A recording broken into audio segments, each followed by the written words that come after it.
Selamat sore. Ini sapi bunting.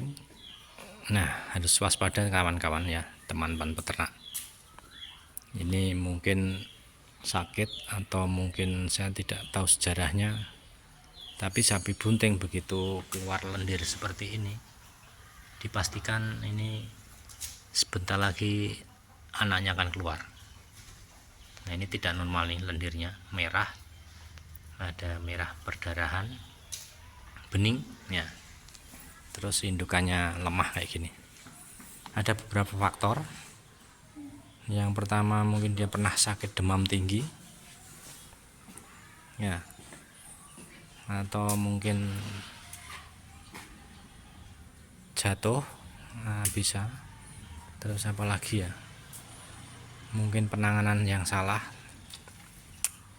Tapi saya yakin kalau pengobatan yang dilakukan oleh yang berwenang dan legal, tahu batasan mana sapi bunting harus disuntik apa, harus diberikan obat apa. Saya tidak pernah yakin dengan sapi bunting kok disuntik bisa keguguran. Tidak. Saya lebih meyakini sapi bunting sakit demam kalau di atas 39, pengalaman saya pasti akan terjadi keguguran walaupun tidak dilakukan pengobatan. Jadi hati-hati peternak, jangan terlalu mudah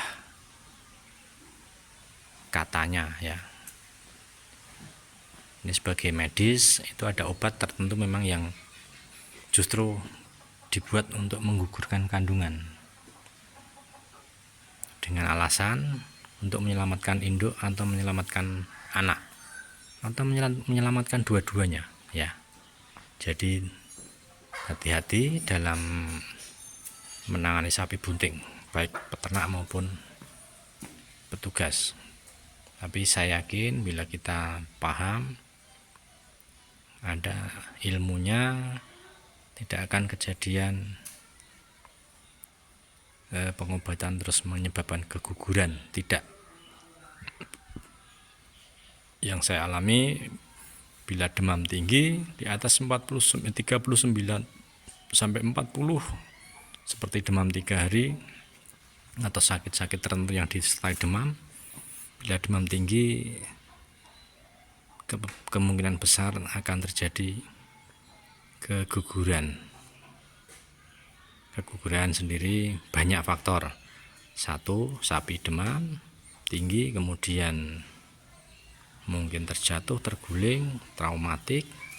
Yang ketiga memang ada penyakit keluruan menular atau brusellosis. Nah, ini sangat-sangat merugikan dan bisa menularkan ke sapi yang lain. Ini penularannya dari seperti leleran ini, kemudian dari hancuran jaringan fetus, kemudian plasenta, itu bisa menular ke sapi-sapi yang sehat. Makanya hati-hati bila sapi kita bunting, mungkin pakannya harus diperbaiki, diberikan gizi yang cukup, jaga jangan sampai sakit, berikan alas yang kering, tidak licin, dan memang sebaiknya persiapan kebuntingan dilakukan dengan pemberian nutrisi yang cukup. Selama kebuntingan juga seperti itu, nutrisinya harus cukup. Oke, pelajaran bagi peternak ya. Hati-hati menangani atau memelihara sapi bunting karena ada beberapa faktor yang menyebabkan kegagalan kebuntingan atau keguguran atau abortus. Satu, penyakit yang demam menyebabkan demam tinggi.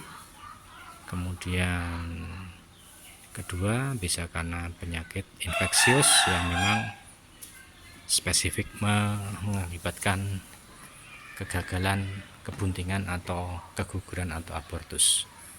Oke, tapi tetap semangat, jangan menyerah. Nah, ini kondisi sapinya seperti ini. Ini perkiraan saya karena dia malah dia batuk, sakit berkepanjangan, terus demam dan keguguran. Itu kalau melihat dari Leleran seperti ini sekitar 2 atau 3 hari yang lalu ini kematian pedetnya. Itu belum keluar tuh pasti pedetnya ya. Nah, pilihannya ada 2, satu dipacu supaya keluar, kedua kalau tidak mau memelihara ya dipotong, itu saja. Artinya pilihan pertama dikeluarkan anaknya, terus dilakukan pengobatan sampai tuntas, kemudian untuk tidak dibuntingkan sebaiknya digemukkan. Oke, selamat sore, tetap sehat, tetap semangat, jaga energi positif dengan selalu bersyukur dan bersyukur.